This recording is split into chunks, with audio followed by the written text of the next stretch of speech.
এই ভিডিওটা ছিল মঙ্গলবার জুলাই মাসের 9 তারিখের ভিডিও।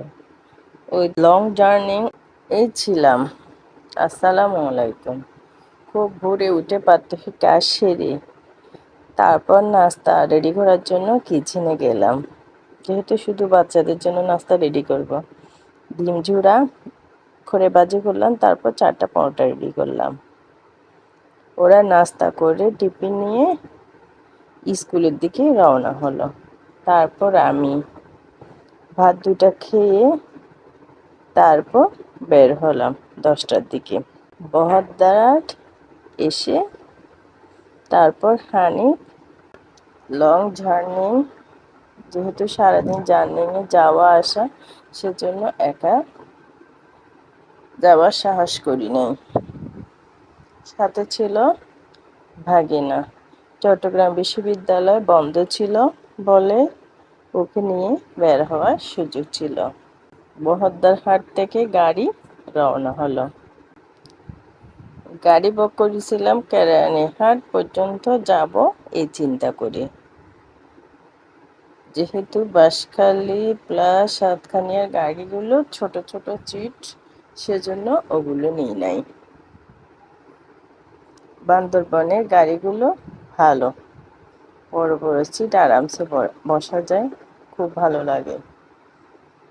ওগুলোর জন্য আর টার্মিনাল যাই নাই। বহদ্দারহাট থেকে হানিফ বাসে উঠে পড়লাম। এই তো নতুন ব্রিজ পার হচ্ছি। ওই দিন আকাশ ছিল কিছুক্ষণ মেঘ, কিছুক্ষণ রোদে ভরপুর। হালকা পাতলা বৃষ্টিও হয়েছিল।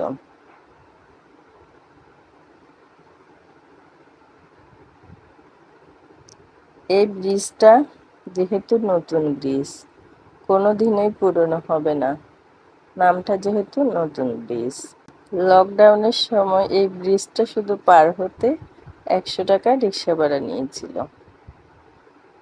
আস্তে আস্তে গাড়ি যখন এই পটিয়ার এই স্থানে গেল, তখন গাড়িটা নষ্ট হয়ে গেল। তারপর সবাই যার যার মতো করে গন্তব্যস্থলে পৌঁছলো। আমরাও সিএনজিতে উঠে পড়লাম। এই সিএনজিতে করে কেরানীহাট পর্যন্ত যাওয়া হলো। কেরানীহাট থেকে আবার নতুন আরেকটা সিএনজি নিয়ে বাঁশখালীর দিকে রওনা হলাম। বাঁশখালী যাওয়ার পথে ট্রেনের রাস্তা, কক্সবাজার চট্টগ্রাম ট্রেনের রাস্তা। বাঁশখালী কাজ সেরে বাড়িতে গেলাম। বাড়িতে খাওয়া দাওয়া করে বিকালের নাস্তা করে 7:30টার টিকিটে আবার টাউনের দিকে রওনা হলাম। এই তো আবার বহদ্দারহাটে এসে পৌঁছলাম।